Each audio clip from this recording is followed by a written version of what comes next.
আশা করি আওয়াজ শোনা যাচ্ছে। আজকে একটু ভিন্ন রকমের লাইভ করার চেষ্টা করছি। এরকম লম্বাটে লাইভ আগে করিনি। তা আশা করি সবাই ভালো আছেন আপনারা।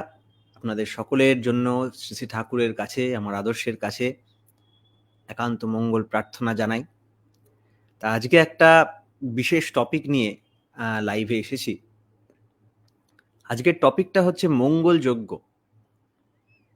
যজ্ঞ বলতে আমাদের একেকজনের একেক রকম কনসেপ্ট আছে। তা আজকে আমরা সেরকমই এক মঙ্গল যজ্ঞ নিয়ে আলোচনা করব। তার আগে আমি রবীন্দ্রনাথ ঠাকুরের একটা লেখা পাঠ করে আপনাদের শোনাতে চাই। রবীন্দ্রনাথ ঠাকুর, বিশ্বকবি রবীন্দ্রনাথ ঠাকুর তার টেক্সটে, তার লেখা শান্তিনিকেতন বলে একটি গ্রন্থে তার ত্যাগের ফল চ্যাপ্টারে বলছেন, কেমন করে ত্যাগ করব? সংসারের মাঝখান থেকে অন্তত একটা মঙ্গল যজ্ঞ আরম্ভ করে দাও। সেই মঙ্গল যজ্ঞের জন্য তোমার ভাণ্ডারের একটা অতি ছোট দরজাও যদি খুলে রাখো, তাহলে দেখবে আজ যে অনভ্যাসের দ্বারে একটু টান দিতে গেলেই আর্তনাদ করে উঠছে, যার মরচে পড়া তালায় চাবি ঘুরছে না, ক্রমেই তা খোলা অতি সহজ ব্যাপারের মতো হয়ে উঠবে। একটি শুভ উপলক্ষে ত্যাগ আরম্ভ হয়ে তা ক্রমশই বিস্তৃত হতে থাকবে। সংসারকে তো আমরা অহরাত্র সমস্তই দিই, ভগবানকেও কিছু দাও প্রতিদিন। প্রতিদিন একবার অন্তত মুষ্টি ভিক্ষা দাও। সেই নিষ্পৃহ ভিখারি তার ভিক্ষা পাত্রটি হাতে হাসি মুখে প্রতিদিনই আমাদের দ্বারে আসছেন এবং প্রতিদিনই ফিরে যাচ্ছেন। তাকে যদি এক মুঠো করে দান করা আমরা অভ্যাস করি, তবে সেই দানই আমাদের সকলের চেয়ে বড় হয়ে উঠবে। ক্রমে সে আর আমাদের মুঠোয় ধরবে না, ক্রমে কিছুই আর হাতে রাখতে পারবো না। কিন্তু তাকে যেটুকু দেব সেটুকু গোপনে দিতে হবে। তার জন্য কোনো মানুষের কাছে এতটুকু খ্যাতি চাইলে চলবে না। কেননা লোককে দেখিয়ে দেওয়া সেটুকু একরকম করে দিয়ে অন্যরকম করে হরণ করা। সেই মহাভিক্ষুকে যা দিতে হবে তা অল্প হলেও নিঃশেষে দেওয়া চাই। তার হিসেব রাখলে হবে না, তার রসিদ চাইলে চলবে না। দিনের মধ্যে আমাদের একটা কোনো দান যেন এইরূপ পরিপূর্ণ দান হতে পারে, সে যেন সেই পরিপূর্ণ স্বরূপের কাছে পরিপূর্ণ ত্যাগ হয় এবং সংসারের মধ্যে এইটুকু ব্যাপারে কেবল তারই সঙ্গে একাকী আমার প্রত্যহ একটি গোপন সাক্ষাতের অবকাশ ঘটে। তা কবিগুরু রবীন্দ্রনাথের এই সুন্দর এক আবেদন যেন সকলের কাছে প্রার্থনা জানাচ্ছে, আমাদের সকলের কাছে বলছে যে প্রতিদিন সকালবেলা আমাদের সংসারী, বিশেষ করে গৃহী মানুষদের প্রত্যেককে তিনি বলছেন একটা মঙ্গল যজ্ঞ আরম্ভ করে দিতে। সে মঙ্গল যজ্ঞটা এমন যে আমরা সংসারের জন্য তো অনেক কিছুই দিই, বা ছোট্ট সংসার বলতে আমরা যাকে বুঝি তার জন্য তো অনেক কিছুই করি, কিন্তু একবার ভগবানের জন্যেও এমন কিছু যেন দিই প্রতিদিন সকালবেলা নিয়মিত, যাতে এই এবং তার মধ্যে কোনো স্বার্থ থাকবে না, নিঃস্বার্থভাবে দেওয়া চাই। যেন প্রতিদিন সকালবেলা উঠে আমরা ভগবানের জন্য সেরকম কিছু একটা দান করি। রবীন্দ্রনাথের নিজের লেখা শান্তিনিকেতন গ্রন্থে চ্যাপ্টার ত্যাগের ফল। প্রতিদিন সকালবেলা যেন আমরা এরকম একটা মঙ্গলযজ্ঞ আরম্ভ করি, যে আমরা কোনো স্বার্থ ছাড়া একাকী গোপনে তার সাথে রিলেশনশিপে, ভগবানের সাথে আমার একাকী রিলেশনশিপে তাকে নিঃস্বার্থভাবে কিছু দিই। এই এক অদ্ভুত নতুন মঙ্গলযজ্ঞ। এতে অনেকটা কাজ হবে। ক্রমে সেই দান এত বড় হয়ে আমাদের কাছে আসবে, যেটার জন্য আমার কোনো স্বার্থ নেই, কিন্তু এত বড় করে আসবে যে ওই মুষ্টি ভিক্ষা আমার কাছে আর ধরবে না। প্রতিদিন সকালবেলা পরমপিতা সেইভাবে আসছেন, এসে প্রতিদিন আমাদের কাছে ভিক্ষা চেয়ে যাচ্ছেন, সেই রাজভিখারি। ভিক্ষা চেয়ে যাচ্ছেন, কিন্তু আমরা কিছু তাকে দিচ্ছি না, তিনি দুঃখের সাথে ফিরে যাচ্ছেন। তো এই মঙ্গলযজ্ঞ কিসের কথা বলা হচ্ছে? তিনি কি মানে কি ভেবে কি বুঝে এটা বলছেন? আমি তো বিশ্বকবি না, আমি বলতে পারি না, কিন্তু এর পিছনের একটা ইন্টেনশন পরিষ্কার, যে কিভাবে জিনিসটা করতে হবে। মঙ্গল যজ্ঞ বলতে আমরা যাগযজ্ঞ যাকে বুঝি, অগ্নিস্থণ্ডিল বানিয়ে জ্বালিয়ে, এটা ওরকম কথা বলা হচ্ছে না। তাহলে এখান থেকে দেখতে হবে এটা যজ্ঞ বলতে কি বলা হচ্ছে। দ্বিতীয়, এই মঙ্গলটা কি এর মধ্যে। আজকে এরকম অনেক সায়েন্টিফিক কিছু স্টাডিজও নিয়ে এসছি। এরকম একটা মঙ্গলযজ্ঞ করার, শুধু রবীন্দ্রনাথ বলেছেন বলেই যে এটা আমাদের করতে হবে তার কোনো মানে নেই। সেটা নিয়ে প্র্যাকটিক্যালি আজকে যদি আমাদের বর্তমান রিসার্চ নিয়ে দেখি কি কি বলছে, এবং এই মঙ্গলযজ্ঞ কি তিনি প্রথম বলেছেন, না ইতিহাসে আরো যখন যখন মহাপুরুষদের আবির্ভাব ঘটেছে তারাও এরকম একটা মঙ্গলযজ্ঞ আরম্ভ করার কথা বলেছেন। আমরা যেখান থেকে মঙ্গল আহরণ, প্রথম মঙ্গল কথাটা কি? মঙ্গল মানে ভালো। এখন ভালো কোনটা বাজে কোনটা কি করে বুঝবো? একজন চোর বাড়িতে চুরি করতে ঢুকেছে, দরকারি সোনা গয়না সেটা চুরি করে নিয়ে গেল। এটা চোরের আপাত দৃষ্টিতে মনে হলো ভালো, যার বাড়ি থেকে চুরি করে নিয়ে গেল তার মনে হলো তারপর বাজে। ভালো আর বাজের মানদণ্ড কি? কোনটা মঙ্গল কোনটা অমঙ্গল, তার মানদণ্ড কি? এই মঙ্গল অমঙ্গলের মানদণ্ড হচ্ছে, শ্রী শ্রী ঠাকুর এটা পরিষ্কার করে দিয়ে গেছেন, বা আমাদের শাস্ত্রও কিন্তু এটা পরিষ্কার করে দিয়ে গেছে। সে মঙ্গল আর অমঙ্গলের মানদণ্ড হচ্ছে ধর্ম। ধর্ম মানে অস্তিত্ব। येनात्मनस्तथान्येषां জীবনং বর্ধনঞ্চ अपि ধ্রিয়তে সধর্মঃ। যা করলে, যে আচরণ বাক্য কর্ম বাঁচা বাড়ার উৎস হয়, তাকেই জানিস ধর্ম বলে, নইলে ধর্ম কিছুই নয়। যা যা জিনিস আমাদের অস্তিত্বের পরিপোষণকারী, যা যা জিনিস আমাদের থাকাটাকে ভালো করে আমাদের আরতরর দিকে ঠেলে নিয়ে যায়, আমাদের সত্তাকে চেতনশীল এবং আনন্দময় করে বর্ধন সম্বেগের সাথে এগিয়ে নিয়ে যায়, সেটাই ভালো। সে যেভাবেই হোক, তা যদি আপাত কষ্টকর ক্লেশকর মনে হয়, তাও সেটা আমাদের কাছে ভালোই। হ্যাঁ, তাও সেটা আমাদের কাছে ভালোই। অনেকে কমেন্ট করছেন, তা আপনাদের বলবো যদি ভালো লাগে এগুলো শেয়ার করে দেবেন। হ্যাঁ, আজকের টপিক হচ্ছে মঙ্গলযজ্ঞ, দেখতেই পাচ্ছেন উপরে লেখা। তা আমরা রবীন্দ্রনাথ নিয়ে আলোচনা করছিলাম। যারা নতুন জয়েন করছে তাদের বলছি, তা এই যে মঙ্গলযজ্ঞ, তা এবার মঙ্গল মঙ্গল মানে তাহলে ভালো। ভালোটা আমরা কি দিয়ে বুঝবো? ভালোটা অস্তিত্ব অপলাপী না অস্তিত্ব পরিপোষণী? অস্তিত্ব জীবন বৃদ্ধির জন্য যদি সেটা ভালো হয় সেটা ভালো, জীবন বৃদ্ধির জন্য যদি সেটা ভালো না হয় সেটা ভালো না, তাই না? তাহলে জীবন বৃদ্ধির ভালো যেখান থেকে আমি আহরণ করতে পারি, সেটাকে বাঁচিয়ে রাখা বা সেটাকে ভরণ করা কিন্তু একটা স্বাভাবিক জিনিস হয়ে যায়। গরু, যদি আমি গরুর দুধ খেয়ে বড় হই, তাহলে সেই গরুটাকে বাঁচিয়ে রাখা, গরুটার ভরণ পোষণ করা, বা গরু ভৃতিটার প্রয়োজন আছে। সেই গরুটাকে বাঁচিয়ে রাখার জন্য যা যা করণীয় সেটা করা আমার দায়িত্ব, কর্তব্য। কারণ ওইটা করার মধ্যে দিয়ে আমারই অস্তিত্ব পরিপোষণ হয় ইনডাইরেক্টলি, এবং শুধু আমার না, যা জানিয়ে আমার আমিত্ব, এই সব কটার কিন্তু পরিপোষণ হয়। তাই ওই গরুর ভৃতি বা গরুর জন্য সেই মঙ্গল যজ্ঞটা আমার করণীয়। তাই এরকম শুধু দুধ বলে তো না, জল, দুধ ইত্যাদি সমস্ত কিছু, যা যা জিনিস আমাদের, যা যা নিয়ে আমরা বেঁচে রয়েছি, সমস্ত কিছুর কিন্তু আমরা কোনো না কোনোভাবে পূরণ করতে চাই। আমরা যদি কয়লা খনি, ওদের পেমেন্টের জন্য আমরা ইনডাইরেক্টলি গভর্নমেন্টের মাধ্যমে যেরকম যেরকম টাকা পৌঁছানোর না পৌঁছে দিই, তাদের জীবন চলনার যা যা প্রয়োজন সেই জিনিসগুলো না দিই, তাহলে ইনডাইরেক্টলি তারা কিন্তু কাজ বন্ধ করে দেবে।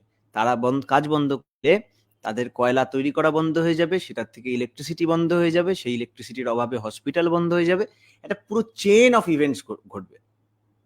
তাহলে দেখতে গেলে এই মঙ্গল জিনিসটা তো সোজা না, there is a long chain of consequences।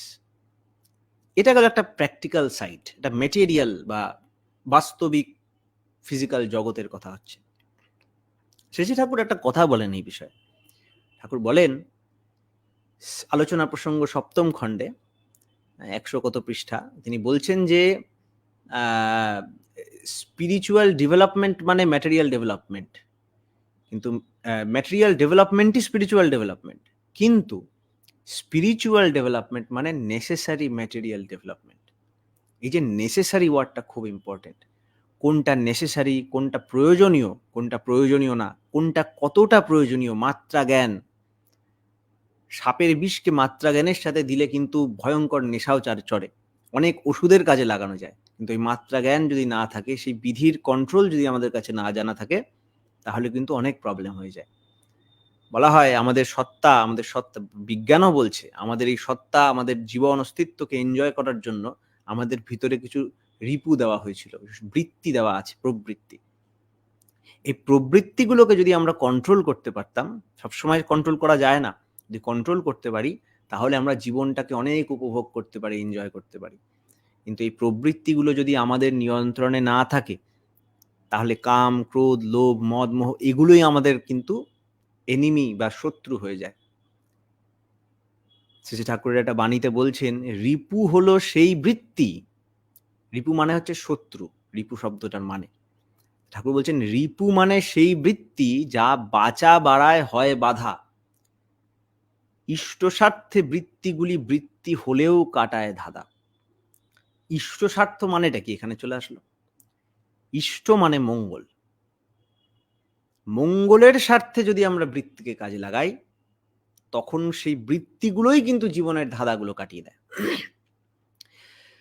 যেমন ধরেন, আমাকে কেউ শিকল দিয়ে বেঁধে রেখেছে। এক জায়গায় একটা ঘটনা ঘটেছিল ভিয়েতনামে, একজন আর্মিকে শিকল দিয়ে বেঁধে রেখেছে। সে পরে ওই শিকলটাকে কায়দা করে খুলে ওই শিকলটাকে দিয়ে ইউজ করে তার শত্রুদের দমন করে বেরিয়ে এসছে। তার কাছে যদি ওই শিকলটা না থাকতো, ওই চেইনটা না থাকতো, সেই চেইনের ওইটা ছাড়া কিন্তু সে যুদ্ধ করতে পারতো না, হয়তো হেরে যেত। কিন্তু তোকে যেটা দিয়ে বাধা হলো সেটা দিয়েই কিন্তু ও নিজের ধাঁধাটাকে কাটালো। এরকম আমাদের যে প্রবৃত্তি দেওয়া হয়েছে আমাদের উপভোগ করার জন্য, আমাদের আধিপত্যের সাথে সেটা নিয়ন্ত্রণ, সামঞ্জস্য সমাধান করলে আমরা কিন্তু এগিয়ে উঠতে পারি। কিন্তু নিয়ন্ত্রণ করব কিভাবে, কোনটা মঙ্গল কোনটা কি? তো এই যে এতগুলো দিক আছে, খাওয়ার দিকে যেমন আমরা গরুর এক্সাম্পলটা দেখলাম, তেমন এই জীবনের সার্বিক উন্নতি, সব দিক দিয়ে ডেভেলপমেন্টের জন্য লাগে একটা জ্ঞান। যেমন দুধের প্রয়োজনের জন্য আমরা একটা জ্ঞানের কথা বুঝলাম, আমাদের জানতে হবে অস্তিত্বটা কিভাবে কাজ করছে। আমরা কয়লার ওই ব্যাপারটা কথা বলার জন্য একটা জ্ঞানের কথা বললাম, সেই জ্ঞানটা আমাকে জানতে হবে। ঠিক তেমন মানুষের এই মনুষ্যত্ব, যাহা যাহা নিয়ে আমরা মানুষ, এই পুরো জিনিসটাকে ঠিক রাখার জন্য কিন্তু এরও একটা জীবনীয় জ্ঞান আছে, আর সেই জীবনীয় জ্ঞানটাকেই বলে ধর্ম। কিন্তু আমরা দেখতে পারি সবকিছু মঙ্গলের একটা প্রতীক আছে। আমরা যখন বলি দয়া, দয়া বলে এমনি হাওয়ায় কিছু পাওয়া যায় না, আমাদের একটা দয়ার প্রতীক চাই, একজন দয়াবান মানুষ চাই। আমি যদি বলি একটা কবিতা, কবিতার কোনো ভ্যালু নেই, একজন কবি দরকার যার মধ্যে সেই কবিতার ভাবটা মূর্ত হয়েছে, একজন শ্রোতা দরকার। তেমনই অনেকে বলে মানুষের পৃথিবীতে দয়া কমে যাচ্ছে, পৃথিবীতে প্রেম কমে যাচ্ছে। প্রেম কমে যাচ্ছে না, প্রেমিক কমে যাচ্ছে। প্রেম কমলো কোথায়? দয়া কমে যাচ্ছে না, দয়াবান কমে যাচ্ছে। শ্রী ঠাকুর বলছেন আমাদের ভারতের অবনতি সেদিন থেকে আরম্ভ হলো যেদিন থেকে অমূর্ত ভগবান অসীম হয়ে উঠেছে। অমূর্তকে নিয়ে আমরা ঘাটাঘাটি করছি। হ্যাঁ, আমরা যে আর্যর রীতি হচ্ছে বস্তুরূপে ভাবকে দেখা, বস্তুর পিছনে কি ভাব আছে সেটাকে দেখা। তেমনি মঙ্গল মঙ্গল করছি, যেটা মঙ্গলের ভরণ দরকার, মঙ্গলের ভীতি দরকার, মঙ্গলের যোগ্যতা, এই সস্তায়ন যোগ্য ইত্যাদি কত কিছু হয়, এর পিছনে থাকে একজন মঙ্গলময়। সেই মঙ্গলময় যার জীবনে যে যতটা যেরম ভাবে মঙ্গলময়ের যে আগমন ঘটেছে, সে হলো তার ততটা ইষ্ট, সে হলো তার ততটা আরাধ্য, তার গুরু, তার আচার্য, আদর্শ। তাই এই ফুলফিলার জীবনের, মঙ্গলের ফুলফিলার যার জীবনে যত বড় হয়, তার বর্ধন সম্বেগ, তার পোটেনশিয়াল তত বেশি, তাই না? ঠিক তেমনই এই যে এতক্ষণ এর আগে প্রথমে বললাম যে মঙ্গলকে আমায় বাঁচিয়ে রাখতে হয়, আমি যেখান থেকে যে জিনিসটা পাই, যে জিনিসটা আমার অস্তিত্বের পরিপোষণী, সেটাকে আমার বাঁচিয়ে রাখতে হয়, সেটাকে আমার ধরে রাখতে হয়। সেই ধরে রাখাটার জন্য আমাকে তাকে কিছু দিয়ে সেটার পরিপোষণ করতে হয়। গরু জানে নাকি, কয়লার খনির লোকটা জানে নাকি জানি না যে আমি কিভাবে তাকে টাকা পাঠাচ্ছি, আমি কিন্তু তাকেও চিনি না, সেও আমাকে চেনে না। কিন্তু এই অস্তিত্ববাহী সিস্টেমটা, যার মধ্যে দিয়ে একটা সিস্টেমের মধ্যে দিয়ে সেটা কোনো না কোনোভাবে তিনি অবধি পৌঁছে যাচ্ছে, পৌঁছে সে তার কাজটা করতে পারছে আমাদের ট্যাক্সের মাধ্যমে, ঠিক সেইভাবে এই যে আমাদের জীবনের যিনি আদর্শ হয়, তারও পরিবর্ধন, পরিরক্ষণের দায়িত্ব আমাদের। আর ভালোবাসার এটা একটা স্বাভাবিক লক্ষণ। যখন একটা ছোট্ট বাচ্চাকে মা জন্ম দেয়, মা বুঝে দিক না দিক তার মধ্যে কিন্তু তার অস্তিত্বর একটা অংশ পড়ে আছে, তার অস্তিত্বের বীজ তার মধ্যে আছে। তাই স্বাভাবিকভাবেই কিভাবে সে বাচ্চাটার ভরণ পোষণ হবে সেটা তার মধ্যে চলে আসে। এটাও একরকম মঙ্গলের ভীতি। তাই আমাদের সবকিছুর স্রষ্টা যিনি, এই যে চৈতন্য আমাদের মধ্যে আছে, যে ভিতর থেকে ফিল করছে আমি আছি, যে ঘুমায়, যে জেগে থাকে, যে চিন্তা করে, যে দুঃখ পায়, সবকিছু মনের পরিবর্তন হচ্ছে, বডির পরিবর্তন হচ্ছে, সব ঊর্ধ্বে যে ভিতরে বসে রয়েছে সবসময় চুপটি করে, সবকিছু দেখছে, উপভোগ করছে, সে যার থেকে ছুটে এসছে, সেই পরম পিতা পরমেশ্বর, সবকিছু স্রষ্টা, যাকে আমরা ঈশ্বর বলি, যাকে গড বলে, যাকে আল্লাহ বলে, সেই পরম পিতা, তাকেও আমরা কিছু দিতে চাই। এখন তাকে তো আমরা হাওয়ায় হাওয়ায় পাই না। পরম পিতার ভাব আমাদের মধ্যে জাগে রাখার উপায় কি? পরম পিতার ভাব মানেই তো ধর্ম। এই পরম পিতার ভাব জাগে সেই মানুষের মধ্যে, যার মধ্যে সেই পরম পিতার ভাব জাগ্রত হয়েছে, যিনি ওই পরম পিতার মূর্ত প্রতীক, তার মধ্যে এই যে শ্রীকৃষ্ণ গীতায় বলছেন বাসুদেব সর্বমিতি, তাই না? বাসুদেব বলেছে মানে বসুদেবের ছেলে, একে পুজো করো, মামেকং শরণং ব্রজ। কিন্তু পরমাত্মাং শরণং ব্রজ বলতেন না। যার মধ্যে সেই পরমাত্মার প্রকাশ হয়েছে, যার করা, বলা, ভাবা, আচরণ, জীবনশৈলী, বাণী, বাক্য, সমস্ত দিক দিয়ে সেই সরৈশ্বর্যের প্রকাশ দেখাচ্ছে। পরমপিতা সবকিছুর মধ্যে রয়েছে, কিন্তু তার মধ্যে যেন আরো গুণে একদম প্রকাশ দিচ্ছে। বলে যেখানে হিট আছে সেখানেই নাকি আগুন আছে। আমার হাতটা একটু গরম, তার মানে হাতের মধ্যেও কোনো না কোনোভাবে তাপ আছে, হিট আছে, ভাইব্রেশন আছে, থার্মাল ভাইব্রেশন। কিন্তু এখানে নিজের গা গরম করতে এখানে কেউ আসবে না। গা গরম করার জন্য কিন্তু যেখানে দাউ দাউ করে আগুন জ্বলছে সেখানে হাতটা দিতে যাবে, হিটারের কাছে যাবে, কারণ সেখানে হিটটা তত পরিমাণে মূর্ত হয়েছে। ঠিক তেমন মঙ্গল সবকিছুতে আছে, পরম পিতা সবকিছুতে আছে, কিন্তু এই পরম পিতার মূর্ত প্রতীক কিন্তু সবকিছুকে বলতে পারি না। বাণীতে বলে সত্তা সচ্চিদানন্দময়, সবকিছু সচ্চিদানন্দময়, কিন্তু সচ্চিদানন্দের সেই বিগ্রহ, যাকে বলে সচ্চিদানন্দ বিগ্রহ, যিনি সেই সচ্চিদানন্দের গুণ বিশেষভাবে গ্রহণ করে আছেন, তিনি কিন্তু সবাই না, তিনি সেই ইষ্ট, পরম পিতার মূর্ত প্রতীক, অবতার, পয়গম্বর, সন অফ গড। তাকে বাঁচিয়ে রাখা আমাদের কর্তব্য। তা রবীন্দ্রনাথ এই যে এখানে বলছেন যে প্রতিদিন একটা মঙ্গলযজ্ঞ আরম্ভ করতে বলছেন, হ্যাঁ, প্রতিদিন একটা মঙ্গলযজ্ঞ আরম্ভ করছেন, সংসারের মাঝখানে থেকে প্রতিদিন কিছু অন্তত সকালবেলা আমি তাকে দিই, এটা যেন হয়। প্রতিদিন এইটা আজ থেকে চালু করে দাও, তাহলে যে কাজ তোমার হচ্ছে না, যা খুলছে না, সেগুলো খুব ইজিলি তোমার খুলে যাবে। এটা আমি না, রবীন্দ্রনাথ ঠাকুর বলছেন। তা এই যে কাকে দিতে বলছেন, তিনি কিভাবে দেব? আমি দিতে পারি আমার আদর্শকে। এখন আদর্শ ফিজিক্যালি না থাকলে কি করব? তার বিধি তিনি পরিষ্কার বলে গেছেন যে কিভাবে কি করতে হয়। হ্যাঁ, তো এখানে টাকা পয়সা বা এখানে তিনি বলেছেন অর্থ বা এরকম বলেছেন, তো কি ভিক্ষা দেব? ওই যে তার ভরণ পোষণের জন্য যখন যেমন যা প্রয়োজন সেটা আমি দেব, এবং দেব নিঃস্বার্থভাবে। এই যে বলছেন কোনো মানুষের কাছে এতটুকু খ্যাতি চাইলে হবে না, কেননা অতি গোপনে দিতে বলছেন, কেননা লোককে দেখিয়ে দেওয়া, এই যে সেই মহাভিক্ষুককে যা দিতে হবে তা অল্প হলেও নিঃশেষে দেওয়া চাই, তার হিসেব রাখলে হবে না, তার রসিদ চাইলে হবে না।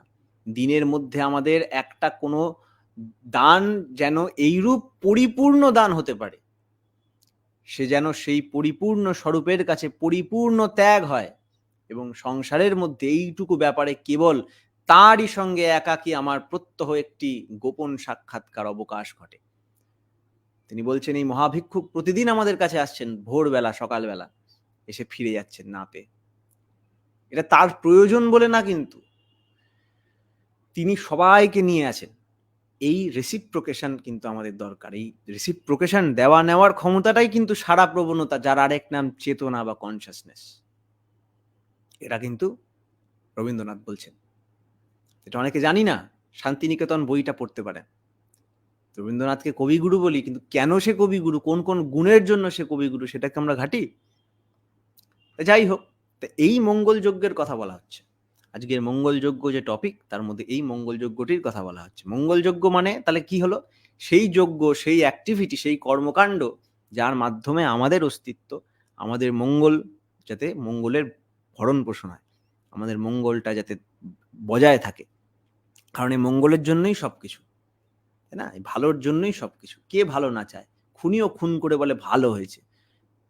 কোথাও না কোথাও সে ভালো চায়, কিন্তু কিভাবে ভালো হবে সেটা বুঝতে পারে না। তাই ভালোর উৎসকে চিনতে আমরা পারি না। আর ভালোর উৎসই হচ্ছেন সেই পরমাত্মার মূর্ত প্রতীক ইষ্ট। ইষ্টের ভরণ আমাদের প্রয়োজন, তার উপায় রবীন্দ্রনাথ বলে দিয়েছেন।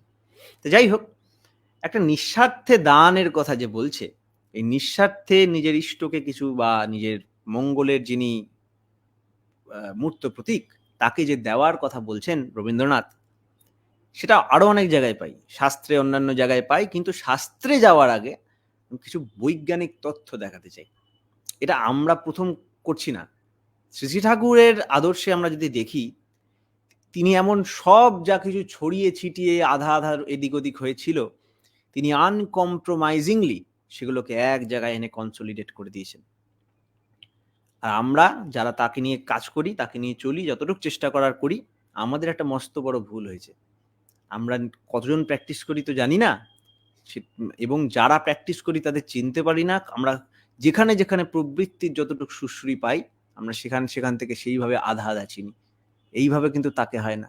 কৃষ্ণ যখন রাধাকে দিয়ে নৌকা পার করাচ্ছে, এরকম স্টোরি আছে, তিনি বলেছেন, দিলে 16 আনা দাও, পার করাচ্ছি, নাহলে তুমি পুরো নিতেই পারবে না ব্যাপারটা। তাই ইষ্টকে যদি মানতে হয়, অবিকৃতভাবে তাকে পুরোটা শুনতে হবে, নাহলে আধা জেনে লাভ নেই, তাই না? এই যে রবীন্দ্রনাথের লেখাটা পড়লাম, মঙ্গলযজ্ঞ আরম্ভ করে যদি আমি থেমে যেতাম, তাহলে আমরা মাথায় একটা এঁকে নিতাম অন্য কোনো ব্যাপার। জানতে হবে তিনি কি বলেছেন, তারপরে বিচার করতে হবে, তাই না? এবার কয়েকটা সায়েন্টিফিক স্টাডি। রবীন্দ্রনাথ বললেই যে মেনে নেব তা তো না, সবাই রবীন্দ্রনাথকে চেনেনও না। তো এবার কিছু ওয়েস্টার্ন স্টাডিজে যাব। বিদেশি সায়েন্টিস্টরা এটা নিয়ে কিছু পড়াশোনা করেছেন, কাজ করেছেন, গবেষণা করেছেন। তিনি এখানে স্টাডিতে বলছেন, এ সমস্ত সোর্স আপনারা ডিসক্রিপশনে পেতে পারেন, বা আমাদের ডাইরেক্ট মেসেজ করতে পারেন, ওখানে দিয়ে দেবো, মাস্টার উইদিন বেঙ্গলিতে মেসেজ করতে পারেন। এখানে বলা হচ্ছে, giving something to god before starting a day is a good practice. Starting the day by giving something to God is considered a beneficial practice by many. It involves dedicating the first moments of the day to God, reflecting on His grace and setting the priorities right.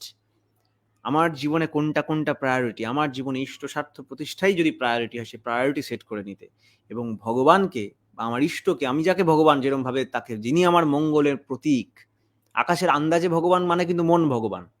মন ভগবানকে পুজো করার মতো dangerous জিনিস হয় না। তার থেকে ভালো ঠাকুর বলেছেন, পিতা মাতাকে শ্রদ্ধা করো, পিতা মাতাকে পুজো করো, মাতৃভীতি পিতৃভীতি করো, খুব দরকার, আমি করি, তার বলা আছে। কিন্তু আকাশের অন্ধকার মন ভগবান বানালে হবে না, ওটা মনের পূজা হয়ে যায়, যেদিকে মন চালাবে আমি চলে যাব, তাই না? আমার সেরকম একজন সখা দরকার, সেরকম একজন মূর্ত বন্ধু দরকার। ভেঙে মোর ঘরের চাবি নিয়ে যাবি কি, আমার সেরকম ও বন্ধু আমার, তাকে দেখার পানেওয়ালা একজন লিভিং গড দরকার, হ্যাঁ, যার মধ্যে সেই চেতনটা আছে। তাই বলছেন, ultimately the act of giving the first moments of the day to god is seen as a way to centre one self spiritually. এবার এই নিয়ে ক্লিভল্যান্ড ক্লিনিক এবং জন হপকিন্স, খুব নাম করা ইউনিভার্সিটি, এই রিসার্চ ইনস্টিটিউট, সেখানে এক স্টাডি করেছে। বলছে, studies show that any act of altruism মানে সেলফলেসলি দেওয়া, is connected to the positive physical and mental effect. এবং এই যে পজিটিভলি, এটা কিন্তু ওই গডকে, যিনি মঙ্গলের প্রতীক, যে তাকে দেওয়ার কথায় তিনি বলছেন যে, this includes lowering of blood pressure, increased self esteem, less incidence of depression, lower stress levels and even longer life and greater happiness. এই যে নিঃস্বার্থে দান, কোনো ফেরত না, একদম ঠাকুর বলছেন, বা এক জায়গায় আলোচনায় শুনেছি যে কুয়োতে ফেলে দেওয়ার মতো, কুয়োতে ফেলে ভাবি না, ওরকম নিঃস্বার্থে দান। তার কি আছে না আছে, একজনকে ভালোবাসি, আমি আমার মাকে ভালোবাসি, মা যদি শাড়ি ভালোবাসে আমি মাকে শাড়ি দেবো। তার আলমারিতে কটা আছে যদি গুনতে যায়, কটা অনেকগুলো তো আছে, আর নিয়ে কি করবে? না, ওটা ভালোবাসার দান না, নিঃস্বার্থে দান। আমি যদি আমার মঙ্গলের প্রতীক বলে কাউকে চিনি, তার মতো করে নিঃস্বার্থে দান। এই দান কি করে? এই দান আমাদের মধ্যে, এদের ভাষায়, একটা হেল্পার্স হাই তৈরি করে। হাই মানে হচ্ছে, বলে না মদ খেয়ে হাই হয়ে গেছে, ওটা হাই। ঠিক আছে, হাই তোলা ওরম না, হাই মানে একদম উঠে থাকা।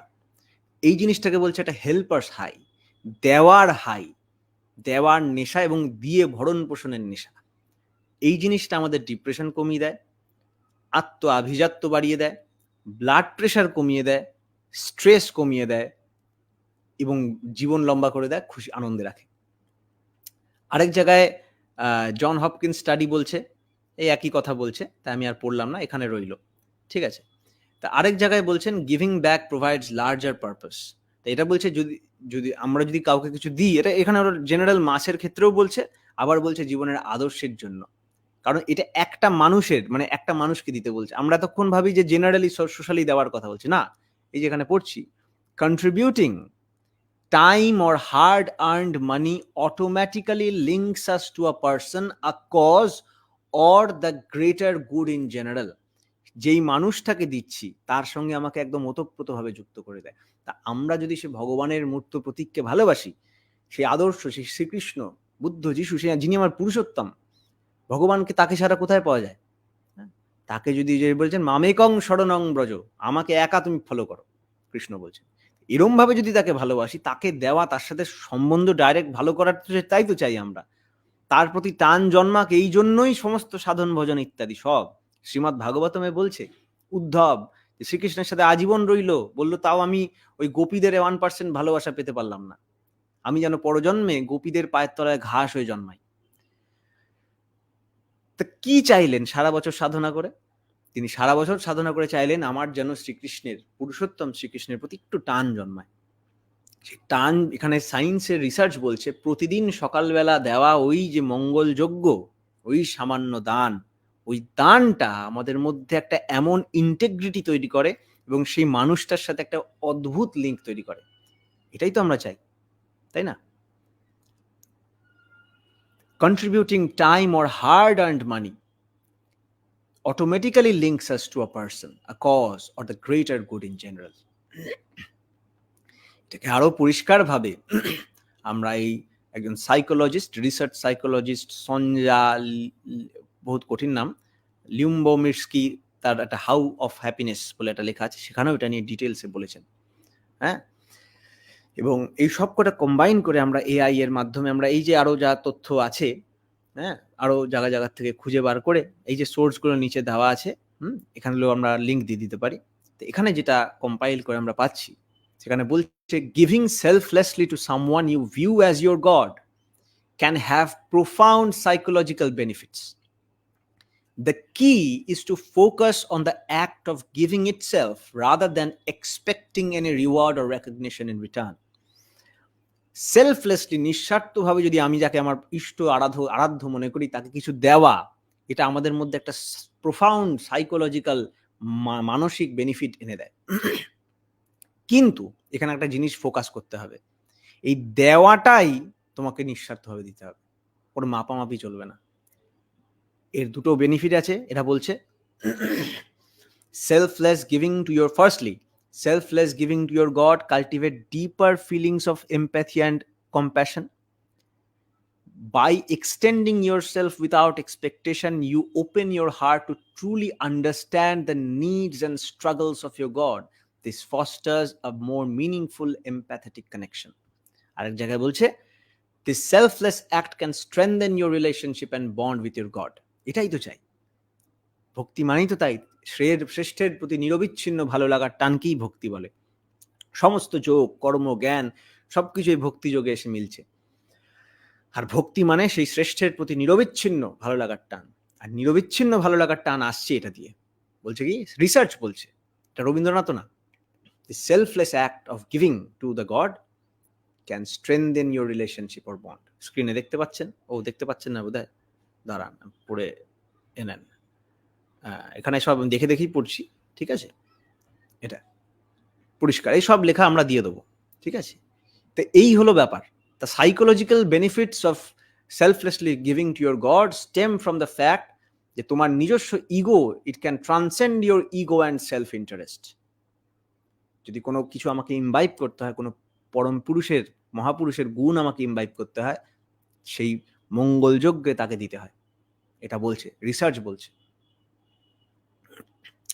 এবার দেখি শাস্ত্রে কি বলছে।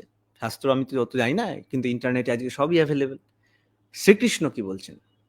শ্রীকৃষ্ণ ভগবদ গীতা চ্যাপ্টার 3 ভার্স নাম্বার 13-এ বলছেন, যজ্ঞস্থিতা সিনহা শান্তমুচ্যতে সর্বকিল বিষয় ভোজন্তে তে ত্বঘম পাপম ইয়ে পঞ্চদাত্মা কারণাৎ। তো এর মানে হচ্ছে the spiritually minded who eat food that is first offered in sacrifice are released from all kind of sins. Others who cook food for their own enjoyment verily eat only sin. যারা সকালবেলা, যারা প্রথম খাবার গ্রহণ করে, হ্যাঁ, তারা যদি পরম পিতাকে, তারা যদি ভগবানকে, কিন্তু শ্রী ভগবান শ্রীকৃষ্ণের কথা বলছে, আমাকে, ঠিক আছে, সেই ভগবানকে নিবেদন করে নিজের প্রথমটুকু দিয়ে সেটার প্রসাদ স্বরূপ না খায়, এরম যারা করছে না, ভগবানের জন্য না দিয়ে যারা খাচ্ছে, তারা পাপ খাচ্ছে। এখন এটা শুনে অনেকে বলবে, বাহ, শ্রীকৃষ্ণ তো অদ্ভুত, মানে ইয়ে লোক, কিরকম অদ্ভুত লোক, হয়তো বৈষ্ণব সম্প্রদায় বা যারা শ্রীকৃষ্ণকে ভালোবাসেন তারা হয়তো মেনে নেবেন, শুনেছে, আচ্ছা শ্রীকৃষ্ণ বলেছেন যখন। কিন্তু অনেকে মানবে না, বলবে কি কথা হচ্ছে এগুলো। তো না, আমরা যদি পিছন থেকে যাই, আমরা যদি সেই স্টাডিটা দেখি, এতক্ষণ আগে যে রিসার্চের কথাগুলো বলছিলাম, যারা এখন অ্যাড করেছে হয়েছেন এইমাত্র, তারা একটু ভিডিওটা পিছনে টেনে নিয়ে দেখবেন, রেকর্ডিং অ্যাভেলেবেল থাকবে। তাহলে আমরা দেখতে পাবো যে ওরে বাবা, তার বলার পিছনে অনেক কারণ আছে। সে কি করবে, তার কি ভাত প্রয়োজন আছে ভাতের? না, তিনি ওই মঙ্গল যজ্ঞের অংশী করতে চান আমাদের। তাকে দেওয়ার শ্রী ঠাকুরের কাছে আগে যখন তিনি ডাক্তারি করতেন, তিনি একটা কিচ্ছু নিতেন না কারোর থেকে, কিন্তু মানুষ জোর করে দিতে চাইতেন। তারপরে তিনি ভাবলেন যে হ্যাঁ, দেওয়ার আমাদেরও তো প্রয়োজন আছে, কিন্তু তার প্রয়োজন কোনো না কোনোভাবে মিটেই যায়। তিনি ভাবতেন যে কি করে মানুষের থেকে নিয়েও তাদের ভালো করতে পারবো। যখন গ্রামে অন্যান্য অনেক ডাক্তাররা থাকতো, ঠাকুরকে অনেক হিংসা করতো, ঠাকুরকে খুব বাজে কথা বলতো, এই ডাক্তার তন্ত্র জানে, মন্ত্র জানে, ওই জন্য ট্রিটমেন্ট করে না, হ্যান ত্যান। ঠাকুর বলতেন, আমি অ্যালোপ্যাথি, হোমিওপ্যাথি, আয়ুর্বেদিক জানি, আমি বুঝি কিউরোপ্যাথি, যেভাবে রোগীকে সুস্থ করা যায় লং টার্মের জন্য। আমি চাই রোগী যেন ডাক্তারের কাছে ফিরে না আসে, আর কমপ্লিটলি সুস্থ হয়ে আসে। ঠাকুরকে অনেকে বলে ভগবান ওই তখনই বানিয়ে ফেললো, যে মানুষ তো ছুলেই ঠিক হয়ে যায় রোগ, তার এমন ট্রিটমেন্টের দক্ষতা ছিল। কিন্তু তিনি অর্ঘ্য নিতে পারতেন না, কারোর থেকে পয়সা নিতে পারতেন না। দেখা যেত অনুকূলে ডাক্তার হেঁটে হেঁটে যাচ্ছে, হাতে কোনোদিন লাউ, কোনোদিন শিম, কোনোদিন কুমড়ো, এসব হাতে নিয়ে যাচ্ছে, কেউ টাকা নিতে পারতেন না। সেই মানুষটি কেন নেবে, কেন বলবে এই রীতি? তো তখন দেখা গেল আস্তে আস্তে যে তার নেওয়ার পিছনে এরকম কারণ আছে, আমরা বুঝতে পারি না। পুরুষোত্তম কৃতি আচরণ তিনি না বোঝালে বোঝে কোনজন। তাকে ভালোবাসলে কিছুটা বোঝা যায়। আমরা দেখি রামচন্দ্র মা সীতাকে নিয়ে অনেকে অনেক রকম অনেক কিছু বলেন, কেন বের করে দিয়েছেন, হ্যান ত্যান ইত্যাদি ইত্যাদি। কিছু স্টোরি জানি না, ছাতার মাথা, না জেনে ভুলভাল বলে যাই, বলি। হ্যাঁ, তো এরকম করলে তো হবে না, তাতে তো তাদের কিছু যায় আসছে না, প্রবলেম আমাদেরই, আমরাই মঙ্গল যজ্ঞের অংশ হতে পারছি না। হ্যাঁ, আর এই বড় পারিপার্শ্বিক, এবং এই বড় পারিপার্শ্বিককে তার অঙ্গ না করতে পারার জন্য তার ফল কিন্তু আমাদেরও ছাড়ছে না। তা শাস্ত্রে তাই শ্রীকৃষ্ণ সেটাই বলছেন যে সমস্ত কিছু কাজের শুরুতে পুরুষোত্তম ভগবানকে কিছু দাও, দিয়ে সে প্রসাদ স্বরূপ তুমি খাও, ঠিক আছে। যে ওটা খায় না তার কিন্তু পাপই খায়, তার সমস্ত খাওয়া সব। এবার এটা কি শুধু হিন্দুইজমে আছে? না, এই জিনিস কিন্তু সারা দুনিয়ায় সর্বত্রই প্র্যাকটিস ছড়িয়ে আছে, কারণ ভালোবাসার স্বরূপ সেম সব জায়গায়, তার অভিব্যক্তি অন্যরকম হতে পারে, কিন্তু ভালোবাসার স্বরূপ সেম। খ্রিশ্চিয়ানিটিতে একটা অফারিং আছে যেটাকে বলা হয় ইউক্যারিস্ট অফারিং, সেটার ব্যাপারে বলি। The Eucharist is the central Christian rite in which bread and wine are consecrated and consumed as the body and blood of Jesus Christ. The Eucharist is considered the source and summit of Christian life. Shri ঠাকুরের ভাষায় যেটা, যে বোটা, হ্যাঁ, ধর্মের বোটা। সস্তায়নী যেমন 5টা নীতি, কিন্তু পঞ্চম নীতিটা যে বোটা, ওটা ছাড়া ফুলটাই খুলে যাবে। তেমন বলছেন খ্রিশ্চান লাইফ, একটা ক্রিশ্চিয়ানিটি লাইফের summit, most important work of a day, জীবনের শুরুর নিজের খাওয়ার প্রথম অংশ থেকে প্রার্থনা করে যিশুকে সেটা নিবেদন করে সেইটা প্রসাদ স্বরূপ গ্রহণ করা। তখন সেই ওয়াইন, এবার বিদেশে তো ওয়াইন খাওয়া হয়, ওটা আমাদের এখানকার মতো মদ না, ওটা আরো পরিষ্কার এবং ওখানকার প্রয়োজনীয় ওয়াইন। সেই ওয়াইনটা তখন হয়ে যায় জিসাসের ব্লাড, আর রুটিটা তখন হয়ে যায় জিসাসের বডি। এটাকে অন্যভাবে নেবেন না, ব্লাড মানে রক্ত খাচ্ছে না, ব্লাড মানে তার মানে ওটা সমস্ত কিছু ইষ্টময়, যিশুময় হয়ে ওঠে, খ্রিস্টময় হয়ে ওঠে, সেই খ্রিস্টময় জিনিসটাই খায়। আর এটা একটা স্যাক্রিফাইস, এটা একটা যজ্ঞ, হ্যাঁ, এটা একটা ভৃতি যজ্ঞ। এই যে বলছেন Eucharist is both a Memorial of Christ sacrifice on the cross and a representation of that sacrifice, এবং ওই স্যাক্রিফাইসটাকে আমরা প্রতিদিন রিপ্রেজেন্ট করি। আর এই ইউক্যারিস্টটা কিন্তু সেলিব্রেট করতে হয় প্রতিদিন, যারা করে এখন অনেক জায়গায় উঠে গেছে, হ্যাঁ। এবং এই প্র্যাকটিসটা যদি বলি, এই প্র্যাকটিসটা কিন্তু কেউ না, যীশুখ্রিস্ট নিজে চালু করে দিয়ে গেছেন। কেউ হয়তো ওরমভাবে কজন ধরে রাখতে পেরেছে জানি না। যখন যীশুখ্রিস্টর এই যে ছবি আছে লিওনার্দো দা ভিঞ্চির দ্য লাস্ট সাপার, এই যে বলছে institution by Jesus, believed to be have been instituted by Jesus at the Last Supper, where he gave bread and wine as his body and blood. তিনি কিন্তু দিনের শুরুতে সেই বলেছেন, সমস্ত খাওয়ার আগে তুমি এটা আমাকে নিবেদন করে তারপরে খাচ্ছ, এটা আমার বডি, এটা আমার ব্লাড, কারণ আমার কাছে নিবেদন করা। এক কথা যীশুখ্রিস্ট বলছেন, এক কথা কিন্তু শ্রীকৃষ্ণ বলছেন, আজকের মডার্ন সায়েন্স সেম কথা বলছে, এবং রবীন্দ্রনাথ তো পুরো খুলেই বলে দিয়ে গেছেন, প্রতিদিন সকালবেলা একটা মঙ্গল যজ্ঞের মধ্যে দিয়ে আরম্ভ করতে হবে, মঙ্গল যজ্ঞ আরম্ভ করতে হবে, যেখানে আমরা নিজের থেকে কিছু নিবেদন করে ভগবানকে, আমাদের যিনি উৎস, আমাদের স্রষ্টা যিনি, তাকে কিছু নিবেদন করে সেখান থেকে আমাদের যে দিন সার্থক হয়ে উঠবে। তিনি প্রতিদিন তার ভিক্ষাপাত্র নিয়ে আমাদের বাড়িতে আসছে। এবার তুমি বলে কেন ভিক্ষাপাত্র, তিনি তো সব কিছুর মালিক। তাহলে আপনি কৃপণ কবিতাটা পড়ুন, তিনি যে গোল্ডেন চ্যারিয়েট ওটা পড়ুন, তিনি ভগবান এরকম স্বর্ণরথে নেমে আসে, তার সবকিছু সোনার, কিন্তু সে মানুষের কাছে ভিক্ষা চাইছে। একজন দুটো অন্ন দানা দিয়েছিল, ভগবান ভিক্ষা করছে কেন আবার? সে অন্ন দানা বাড়ি গিয়ে দেখে সোনার হয়ে গেছে, তখন কেন দিইনি আমার সকল শূন্য করে। তাকে দেওয়াই রেসিপ্রোকেশন, রেসিপ্রোকেশন দেওয়া নেওয়া, এটাই চেতনা। রামকৃষ্ণদেব বলতেন, আমার এক্স্যাক্টলি মনে পড়ছে না লাইনটা, যে বলতেন যে এখানে আসবি যখন অন্তত দুটো পান নিয়ে আসবি। এই যে ব্যাপারটা, কিন্তু পানের প্রয়োজন ছিল, পান বোধহয় বলেছিলেন। প্রত্যেক জায়গায় ছড়িয়ে ছিটিয়ে এই জিনিসটা ছিল, এই প্র্যাকটিসটা ছিল, কিছু দেওয়া, শ্রেষ্ঠকে কিছু দেওয়া, প্রতিদিন দিনের শুরুতে একটা কিছু দেওয়া, দিয়ে মানে নিঃস্বার্থে দেওয়া, ওটার কোনো কম হলেও টাকা ফাঁকা, টাকা তো এখন ইকোনমিক্যাল সিস্টেমটা ওরম হয়ে গেছে যেখানে টাকার মুদ্রার প্রয়োজন আছে। আপনারা জানেন না হয়তো, ঘেটে নেবেন, দরকার হলে চোজেন বলে একটা সিরিজ আছে যীশুখ্রিস্ট, দেখবেন। ধর্মে টাকা লাগে না বুঝলাম, কিন্তু যখন মিশন চালাতে হচ্ছিল যীশুখ্রিস্টকে, তখন তারা কিন্তু অলিভ অয়েলের ব্যবসা স্টার্ট করেছিল, যাতে কিছু অর্ঘ্য আসে, সেই অর্ঘ্য দিয়ে তারা ধর্মের কাজে লাগিয়েছিল, প্রচারের কাজে লাগিয়েছিল। তা তখন মুদ্রার প্রয়োজন হয়নি, কিন্তু সেটা কিন্তু ছিল ধর্মার্থে। কিন্তু এই ধর্ম নিয়েই যখন ব্যবসা হচ্ছিল সমস্ত রিলিজিয়াস জায়গায়, এটা দিয়ে কিন্তু সেই যেগুলো জাস্টিফাই করা হচ্ছে, ভাববেন না, শ্রী ঠাকুরের নাম নিয়ে হোক, পুরুষোত্তমের নাম নিয়ে যেখানে যেরকম ব্যবসা করা হচ্ছে, সেটাকে জাস্টিফাই করা হচ্ছে না। তিনি যেমন, যীশুখ্রিস্ট যেমন সেই ভক্তদের দিয়ে অলিভ অয়েলের ব্যবসা ইত্যাদি শুরু করিয়েছিলেন, সেম ভাবে কিন্তু তিনি গিয়ে মন্দিরে গিয়ে সমস্ত যে উল্টো পাল্টা ভাবে প্রচার করে উল্টে পাল্টে ফেলে দিয়েছিলেন সব। তিনি সব বলে যে ব্যবসা হচ্ছে ধর্মের জায়গায়, তোমাদের মতো যারা বড় লোক না, তারা জীবনে স্বর্গের স্থান পাবে না, গরিবরা পেয়ে যাবে তোমরা, এরকম বলেছেন তিনি। কেন বলেছেন? সেম জিনিস শ্রীকৃষ্ণ, এত যুদ্ধ করেছেন, এত কিছু করেছেন, কারুর থেকে এক চুল মাটি নেননি। তিনিও তো পারতেন, যুদ্ধ করতে বেরোতে পারতেন, কেউ টিকতো না, ওনার সেনার কাছে সবাই হেরে যেত।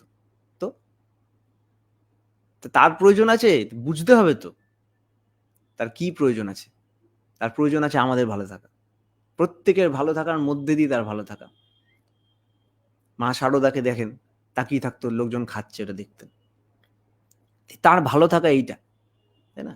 তার জন্যই তো সে মঙ্গলের মূর্ত প্রতীক, নাহলে তো কেন বলতো মঙ্গলের মূর্ত প্রতীক, খেদে কাজ নেই, তাই না?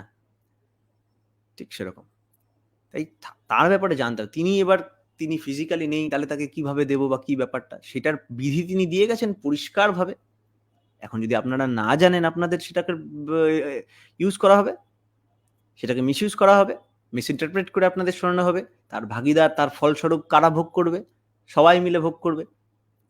জানুন, তিনি সব বলে গেছেন ইষ্টের অবর্তমানে কি করণীয়, কিভাবে করণীয়, কিন্তু সেই বিধিমাফিক না গিয়ে কোনো ভয়ের মাফিকই করে তার পরিণাম আজকে যা হচ্ছে সেটা হবে। মানুষ ভুলভাল বুঝবে, ইনকমপ্লিট বুঝবে। রাবণও কম সেবা করতো না, ঠিক আছে? তারপরে কংসও কম সেবা করতো না নিজের প্রজাদের, নাহলে তো সব জায়গায় রায়ট লেগে যেত। দুর্যোধন খুব সেবা করতো নিজের প্রজাদের, নিজের আন্ডারে যারা। কর্ণ খুব বড় দাতা ছিল। ওগুলো দিয়ে ইষ্টের বিধি ঢাকা যায় না। ইষ্টের বিধি ইষ্টের জায়গায় দৃঢ়, সুদৃঢ়।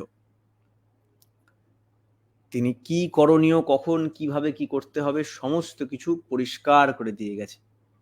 হ্যাঁ, তাই রবীন্দ্রনাথ যে বলে গেছেন, আমার যে সব দিতে হবে সে তো আমি জানি, আমার সকল বৃত্ত প্রভু আমার সকল বাণী। এই সবকিছু দিতে হবে কাকে? দিতে হবে সেই ভগবানকে। ভগবান কে? ভগবান হচ্ছে মঙ্গলের মূর্ত প্রতীক। সে মঙ্গলের মূর্ত প্রতীক কে? সেই হচ্ছে ইষ্ট, ভগবান, তাই না?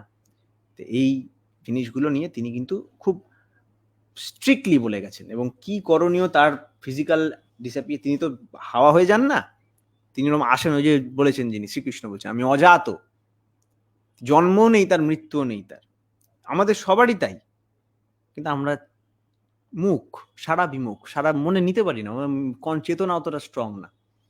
তিনি হচ্ছেন মুখর সারা প্রবান, তিনি সব জানেন, জন্মের আগে পরে সব তার কনসাসনেসে। এবং শুধু তাই না, তিনি বলছেন আমরাও পারি হতে, আমরা পারি তার সেই গুণগুলো আয়ত্ত করে। তার সেই ঠাকুর বলেন ঈশ্বর প্রাপ্তি মানে ঈশ্বরাপ্তি, ঈশ্বরকে আপন করা, নিজে ঈশ্বরত্বটা নিজের মধ্যে। ঈশ্বর মানে আধিপত্য, আধিপত্য মাস্টারি নিজের মধ্যে গড়িয়ে তোলা, এটাই ঠাকুরত্ব, তাই না? তাই ঠাকুর বলছেন, এই কথা দিয়ে আমি শেষ করি, ঠাকুর সবকিছু বলেছেন, এগুলো নিয়ে আর কি বলবো। তাই এটা বলে দেওয়া উচিত। একজন প্রশ্ন করছেন, আলোচনা প্রসঙ্গ 3য় খণ্ড, আর হচ্ছে আলোচনা প্রসঙ্গ 11 খণ্ড, দুটো থেকে বানানো। উপাস্য তো ইষ্ট, তার অবর্তমানে উপাসনা, প্রার্থনা, সাধন, ভোজন, নাম ধ্যান, তারপরে এই ভরণ পোষণ, দীক্ষাকালে আপনারা বুঝতে ভেবে দেখেন কিসের কথা বলা হচ্ছে। মঙ্গলযজ্ঞ কাকে করা হবে, কাকে দান করা হবে? ঠাকুর বলছেন মানুষের উপাস্য হলেন পুরুষোত্তম, অর্থাৎ সর্বোত্তম পূরণ স্বভাব সম্পন্ন মানুষ। বলছেন তারপরে কাকে নিয়ে ধ্যান করব, কে আমাদের আচার্য হবে, কাকে নিয়ে সামনে নিয়ে চলবো? তিনি বলছেন পুরুষোত্তম ইষ্ট, পুরুষোত্তমই ধেয়। তার অন্তর্ধানের পরও তিনি মানুষের ইষ্ট ধেয় হয়ে থাকেন, যতদিন পর্যন্ত তার পুনরাবির্ভাব না ঘটে। তার অনুগামীদের কাজ হলো তাকেই লোক সমক্ষে তুলে ধরা, আর অন্য কাউকে না, কিন্তু তাকেই লোক সমক্ষে তুলে ধরা। মানুষের প্রাপ্তব্য হলেন ঈশ্বর, এবং পুরুষোত্তমই হলেন রক্ত মাংস সংকুল আমান ঈশ্বর। আলোচনা প্রসঙ্গ 11 খণ্ড, পেজ নাম্বার 67। এক ভক্তি না হলে হবে না। 25 ঠাকুর করলে, 25 ঠাকুর মানে কিন্তু বলছে না যে যীশুখ্রিস্ট এদের অবজ্ঞা করতে, না। তাহলে বলবো আপনি জীবনে পঞ্চবরী সপ্তার্চি পড়েননি, জানেন না। এটা আমাদের নিত্য পাঠ। পঞ্চবরীতে কি, সপ্তার্চিতে কি বলছে? নো পাশ্যমান্নাদ ব্রাহ্মণ ব্রহ্মাইকামি বাদ্বৈতম, ব্রহ্ম ভিন্ন আর কেউ পাশ্য নয়, এটা আমাদের শাস্ত্রের কথা। তারপরে কি বলছেন? তথাগতাস্তদ্বার্তিকা ভেদা, যে অগ্রণীগণ তথাগতগণ, তৎ আগত ইষ্ট ব্রহ্ম আগত মানুষ, এই ব্রহ্মের মূর্ত প্রতীক, তিনি কিন্তু তারা অভিন্ন। যে ঈসা সেই মোহাম্মদ, যে আগের দিন তো আমাদের লাইভ শোটা হলো, সে একই আসছেন। তাই তার ভক্তি মানে সে এক ভক্তি। রামের ভক্তি কৃষ্ণর ভক্তি, কৃষ্ণর ভক্তি রামের ভক্তি। কৃষ্ণর মধ্যে রাম আছে, আর রামের মধ্যে কৃষ্ণ সুপ্ত আকারে ছিলেন। তাই বলছেন এক ভক্তি না হলে হবে না। 25 ঠাকুর করলেই মুশকিল। বহু নৈষ্ঠিক যারা, তাদের জীবনে কোনো সঙ্গতি থাকে না, তারা আস্তে আস্তে পাগলাটে হয়ে ওঠে, তাই না? তাই এগুলো আমাদের বুঝতে হবে। ইষ্ট ছাপিয়ে তোর জীবনে যার প্রয়োজন মুখর হবে, সেই পথেতেই সর্বনাশটি তোর তরেতেই দাঁড়িয়ে রবে। আলোচনা প্রসঙ্গে এই যে মামেকং শরণং ব্রজ, এটাই বলতেন তিনি, সর্বধর্মান পরিত্যাজ্য মাম একং শরণং ব্রজ। গীতাতেও সেম কথা বলছেন, এক ভক্তির বিশিষ্যতে। এই ভক্তিটাকে কি করে স্ট্রং করব, তার একটা সহজ এবং শ্রেষ্ঠ উপায়, যেটাকে বোটার সঙ্গে তুলনা করেছে, যেটাকে খ্রিশ্চিয়ানিটি সামিট অফ খ্রিশ্চান লাইফ বলছে, যেটাকে যে ইউক্যারিস্ট বলছে, যেটাকে আমাদের রবীন্দ্রনাথ ঠাকুর যেটাকে মঙ্গলযজ্ঞ খুব ইম্পর্টেন্ট মঙ্গলযজ্ঞ বলেছেন। সেই জিনিসটা হচ্ছে সেই মঙ্গলযজ্ঞ, যেটা দিনের শুরুতে আমরা তাকে দিয়ে ব্যবহার করি। যাই হোক, টু সাম ইট আপ, আজকের দিনে আমরা কি করলাম, আমরা এই মঙ্গলযজ্ঞ নিয়ে একটু আলোচনা করলাম। এটাকে আরো ডিটেলস হয়তো অন্য কোনো ভিডিওতে বানাতে পারি, আজকে লাইভে এসে জাস্ট একটু বললাম পূজনীয় দাদুর থেকে পারমিশন নিয়ে। হ্যাঁ, আমি তো বলতে টলতে একদমই এই ব্যাপারে পারি না, সত্যি অসুবিধা হয় একটু, কারণ কিভাবে বলবো কি না বলবো, এটা খুব ডেলিকেট টপিক। আমরা আপনাকে তাও অনুরোধ করবো, একটা ভিডিও আছে আমাদের এই ব্যাপার নিয়ে, হ্যাঁ, এই জিনিসটা নিয়ে একটা ভিডিও আছে, সেই ভিডিওটা আপনারা দেখে নিতে পারেন ইউটিউবে, বা কালকে আশা করি আমরা ছাড়বো ওরকম একটা ভিডিও, যেখানে পূজনীয় বুদ্ধ দাদু ডাইরেক্ট ওইটা নিয়ে বলছেন, এবং খুব তথ্যপূর্ণভাবে, এবং ওটা শুনলে আমার মনে হয় আর ক্ল্যারিটির অভাব থাকবে না। তাই তার মতো করে কিন্তু জানতে হবে, ইষ্টের মতো করে জানতে, নাহলে মুশকিল, নাহলে ইনকমপ্লিট জেনে বসে যা খুশি করুন, সেটা তো তিনি না, সেটা অন্য কিছুকে আপনি ভাবছেন। হ্যাঁ, তো যাই হোক, 45 মিনিট হয়ে গেছে আজকে, আশা করি আপনাদের ভালো লেগেছে বা কিছু কাজে লেগেছে। আমরা সায়েন্টিফিক জিনিসপত্র নিয়ে আজকে ডিসকাস করেছি, কিভাবে এই মঙ্গলযজ্ঞ প্রতিদিন সকালবেলা করি, সেটার সাইকোলজিক্যাল ইম্প্যাক্ট ফেলে ব্রেনে, না করলে কি হয়, হ্যাঁ, এবং এইগুলো সব আনসিস্টেম্যাটিক ভাবে ছড়িয়ে ছিটিয়ে সব জায়গায় ছিল, শ্রী শ্রী ঠাকুর সেটাকে একদম কংগ্লোমারেট করে এক জায়গায় সুন্দরভাবে অর্গানাইজড করে দিয়ে গেছেন আমাদের। এটাই তো পুরুষোত্তমের কাজ। He has come to fulfil, not to destroy. তিনি এক যে সূত্রে মণিগণা ইব, সূত্রে এক সূত্রে গেঁথে দিয়ে গেছেন পুরো জিনিসটা। তাই আপনারা সবাই ভালো থাকবেন, এই ভিডিওটা আরো মানুষের সাথে শেয়ার করবেন। শ্রী শ্রী ঠাকুরকে নিয়ে থাকেন, তাকে নিয়ে জানেন, যা বই টই লাগবে আমাদের বলবেন, মেসেজ করবেন, আমরা আমাদের সাধ্যের মধ্যে থাকলে আমরা সেগুলো আপনাকে পাঠিয়ে দেবো, দরকার অর্থের অভাব থাকলে ফ্রিতে পাঠিয়ে দেবো পিডিএফ করে, কিন্তু জানেন, জেনে বার করেন, খোঁজেন। হ্যাঁ, এটা দরকার, খুব দরকার। আপনারা খুব ভালো থাকেন। জয় গুরু, বন্দে পুরুষোত্তম।